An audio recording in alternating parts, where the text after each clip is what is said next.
ये धरती है तलवारों की, बरछी तीर कटारों की। धरती पद्मन रानी की, हाड़ी मुंड निशानी की। पन्ना सुत से बलिदानी की। कुंभा, सांगा और प्रताप यहाँ, राज सिंह सा शेर यहाँ। बप्पा हमीर की परिपाटी, धन्य हुई पावन माटी। जहां जली जौहर ज्वाला, कर में प्रण विजयी भाला। एक लिंग का जयकारा, महाकाल तक भी हारा। इसके हर पत्थर पत्थर में जाग रहा बलिदान है। ये मेवाड़ महान है, ये मेवाड़ महान है।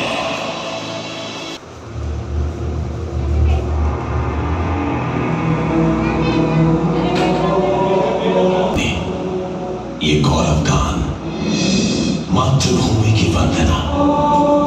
मैं एकलिंगनाथ हूं। मैंने अपनी आंखों से ये गौरव घटते देखा है। मैं 1300 वर्षों के इतिहास का साक्षी हूं। मैंने बप्पा को काबुल तक भगवा फहराते देखा है। मैंने सतीत्व की रक्षार्थ हजारों देवियों को अग्नि स्नान करते देखा है। और देखा है हम्मीर के पराक्रम को, चुंगा की प्रतिज्ञा को, कुंभा के वैभव को, सांगा के पुरुषार्थ को। और मैंने देखा है मीरा की भक्ति, प्रताप की शक्ति को, पन्ना के त्याग, भामाशाह के दान को, चेतक की स्वामी भक्ति और हाड़ी के बलिदान को। किस किस का नाम गिनाऊं? इस माला में अनेक अनुपम मोती हैं, जिन्होंने माता के मस्तक को ऊंचा किया। आओ इन प्रेरणादायी पृष्ठों को अपने मानस पटल पर जीवंत करें।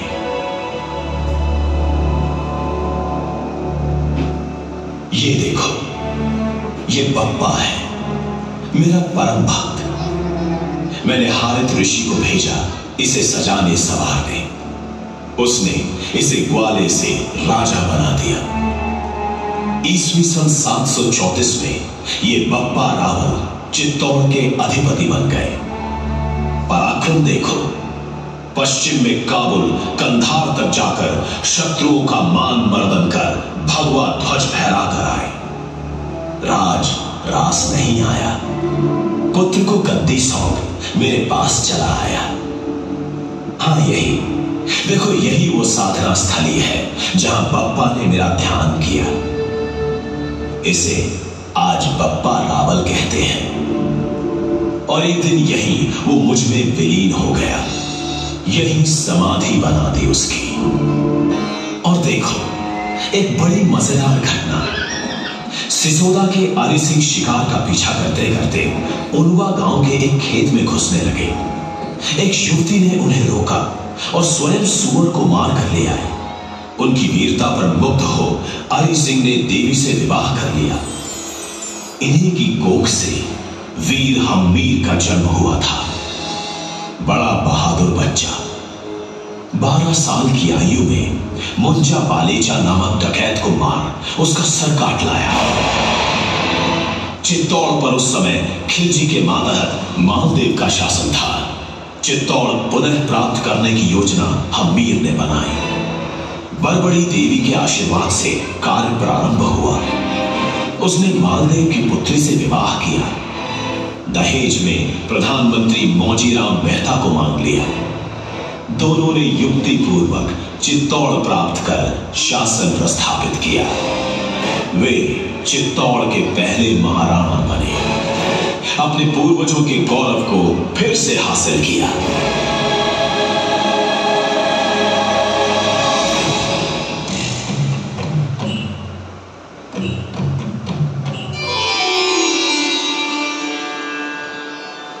कुंभा विशाल देह यष्टि, आजान बाहु, मेरा परम भक्त मेरे विग्रह पर बैठे बैठे ही पुष्प अर्पण करता था।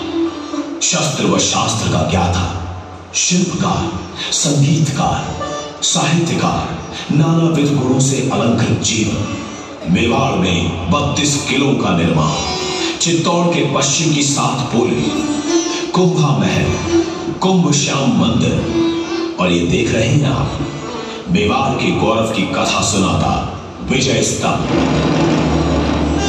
महमूद खिलजी प्रथम को हराकर 6 मास कैद में रखा। इसी विजय की याद को बनाए रखने के लिए इनका निर्माण करवाया। उन्होंने राज्य विस्तार किया। कलम, कटार, करणी तीनों चलती रही।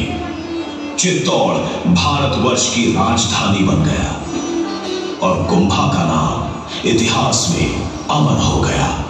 जब परंपरा ने पराक्रम की रक्त से पूजा की, जब शक्ति ने स्वाभिमान की रक्षा के लिए लपटों का श्रृंगार किया, जब भक्ति, करुणा, प्रेम, साधना और समर्पण का एक अमर स्वर सुनाई दिया।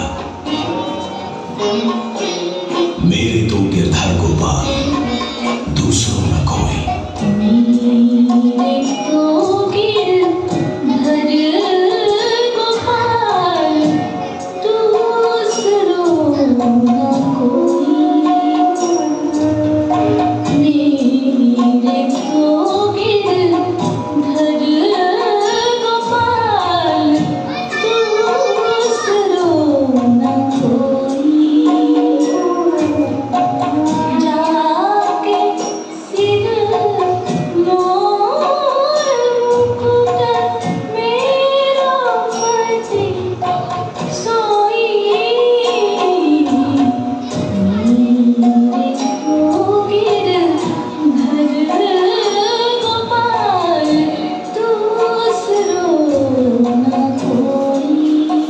मेरता के पास कुड़की में जन्मी थी भक्त शिरोमणि मीराबाई।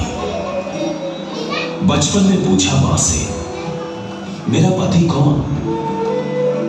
मां ने इशारा किया गिरधर गोपाल की मूर्ति की ओर। यह है तुम्हारा पति। और मीरा शाम की हो गई। महाराणा सांगा के ज्येष्ठ पुत्र से मीरा का विवाह हुआ तो अपने कन्हैया के साथ चित्तौड़ आ गई। पति भोजराज की असमय मृत्यु हो गई। सांगा ने मीरा की कृष्ण भक्ति देख एक मंदिर बना दिया। यही आजकल मीरा मंदिर कहलाता है। मीरा कृष्ण के भजन गाती चित्तौड़ छोड़ वृंदावन व द्वारिका जा पहुंची और 1546 ईस्वी सन में अपने द्वारिकाधीश में विलीन हो गई। ईस्वी सन 1568 में चित्तौड़ पर अकबर का आक्रमण हुआ। 7,000 क्षत्राणियों के जौहर एवं जयमल पत्ता के बलिदान के बावजूद उदय सिंह चित्तौड़ न बचा सके। इस हार को सह न सके उदय सिंह गोगुंदा में राजधानी बनाकर रहे। 4 वर्ष पश्चात बीमारी के कारण होली के दिन 1572 ईस्वी में उनका स्वर्गवास हो गया। शमशान में युवराज प्रताप को देखकर सभी ने आश्चर्य जताया। तब मालूम हुआ कि उदय सिंह ने जगमल को अपना उत्तराधिकारी घोषित किया है। उपस्थित सामंतों ने मेवाड़ की स्थिति को भांपकर प्रताप का वही महादेव जी की बावड़ी पर राज तिलक कर दिया और महलों में जाकर जगमल को गद्दी से उतार प्रताप का राज्याभिषेक किया। ये कांटों भरा ताज था। धन धान्य, क्षेत्रफल, सैन्य बल सभी में मेवाड़ छोटा हो गया था। परिस्थिति को समझ प्रजाजनों में प्रेरणा जगाने के लिए प्रताप ने अपना आदर्श उनके सामने रखा। उन्होंने प्रतिज्ञा की, जब तक मैं मेवाड़ भूमि को पूर्ण स्वतंत्र नहीं करा लेता तब तक न मैं महलों में रहूंगा, न ही सोने चांदी के बर्तनों में भोजन करूंगा तथा पलंग पर भी नहीं सोऊंगा। पत्तों की पत्तल ही मेरे भोजन पात्र एवं धरा ही मेरा बिछौना होगी। इस भीषण प्रतिज्ञा का प्रभाव हुआ। जन जन संगठित होकर प्रताप के साथ आने लगा। पूंजा भील व हकीम खान सूरी दल बल सहित प्रताप के साथ आ गए।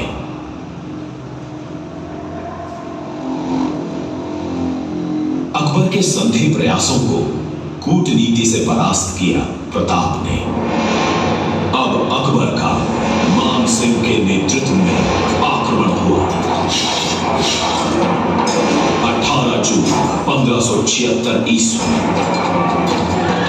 हल्दी घाटी में महासंग्राम हुआ। हल्दी घाटी के दर्रे से निकलकर प्रताप सेना का प्रथम आक्रमण मुगल सेना झेल नहीं पाई और 6 कोस तक भाग गई। प्रताप के वीरों ने कोहराम मचा दिया। हकीम खां सूरी, राम शाह तंवर, झालावान आदि बड़ी वीरता से लड़ रहे थे। मिहत्तर खां ने ढोल बजाकर मुगलों को रोका और अब आ गए खमनोर ग्राउंड में। भीषण युद्ध हुआ।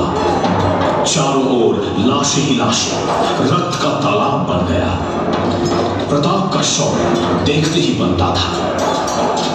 बहलोल खां को तलवार के एक ही बार से जिन्हें बख्तर वह घोड़े से चीर दिया और उनका 32 किलो का भाला, वो भाला नहीं, लपलपाती ज्वाला, उसने मान सिंह के हौदे व महावत को निगल लिया।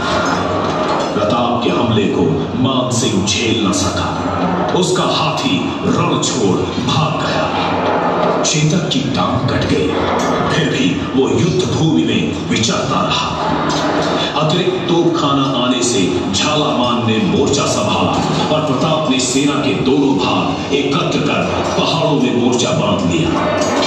झालावान का बलिदान हुआ। मुगल सेना डरकर अपने डेरे में लौट गई। वीरों के पावन रक्त से ये हल्दी घाटी अमर हो गई। जन रक्षा के लिए यही कण कण में रक्त बहाया था। इसी भूमि पर राणा ने अपना सर्वस्व लुटाया था। स्वतंत्रता के लिए मरो, राणा ने पाठ पढ़ाया था। इसी वेदिका पर वीरों ने अपना शीश चढ़ाया था। तुम भी तो उनके वंशज हो। काम करो, कुछ नाम करो। स्वतंत्रता की इस बलिवेदी को झुककर तुम प्रणाम करो।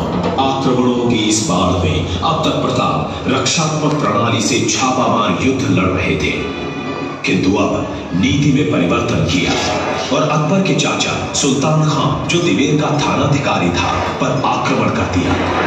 विजयदशमी 1582 ईस्वी दिवेर दर्रे पर हुए इस आक्रमण में प्रताप के साथ युवराज अमर सिंह, भामाशाह व ताराचंद आदि योद्धा शामिल थे।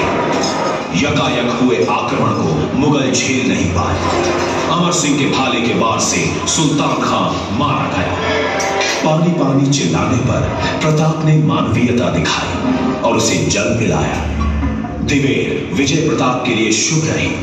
उसने संपूर्ण मेवाड़ को स्वतंत्र करा लिया और नई राजधानी चावंड की स्थापना कर पुनर्निर्माण का कार्य प्रारंभ किया।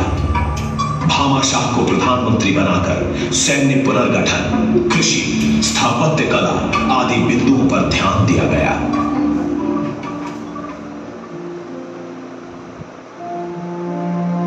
यज्ञ अनल सा धधक रहा था। वो स्वतंत्रता का अधिकारी। रोम रोम से निकल रही थी चमक चमक चिंगारी।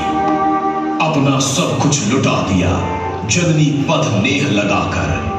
कलित कीर्ति फैला दी है निद्रित मेवाड़ जगाकर। जग वैभव उत्सर्ग किया भारत का वीर कहाकर। माता मुख लाली प्रताप ने रख ली लहू बहाकर। भीषण प्रण तक किया रक्त से समर सिंधु भर डाला। ले नंगी तलवार बढ़ा सब कुछ स्वाहा कर डाला। राष्ट्र यज्ञ में प्रताप ने अपने जीवन की आहुति देकर सब कुछ स्वाहा कर डाला और 57 बसंत पूर्ण कर अब अंतिम विदाई का समय आ गया।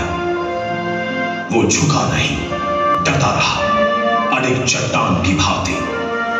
शहंशाह अकबर अपने 7 बड़े आक्रमणों के बाद थक हार कर बैठ गया और मन ही मन इस स्वतंत्रता के पुजारी के चरणों में अपना मस्तक नवा दिया। प्रताप तेरी सदा जय हो। अंतिम समय में भी गौ रक्षा के लिए अपने प्राण त्याग दिए। सामंतों ने स्वतंत्रता की इस ज्योति को जलाए रखने का संकल्प लिया। हम सभी इस स्वतंत्र ज्योति को जीवन पर्यंत जलाए रखेंगे। एक लिंगनाथ की जय, एक लिंगनाथ की जय।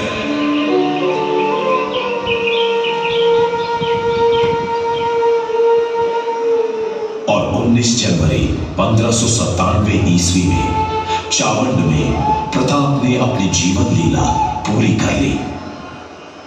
अमर सिंह ने विधि विधान से उनका दाह संस्कार किया। रक्षा की तलवार उठाकर समर किया लाखों से, पोंछ दिए आंसू प्रताप ने माता की आंखों से। निकल रही जिसकी समाधि से स्वतंत्रता की आगी, यहीं कहीं पर छिपा हुआ है वो स्वतंत्र वैरागी।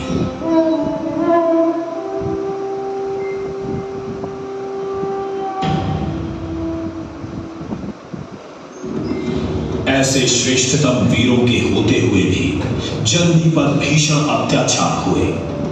औरंगजेब ने अत्याचारों की झड़ी लगा दी। मैं भी कहां सुरक्षित रहा। मेरा मंदिर, काशी विश्वनाथ मंदिर, उस पापी ने तोड़ दिया। क्या क्या नहीं किया उसने। मंदिर तोड़े, मां बहनों की असमत लूटी, बलात् धर्मांतरण किए।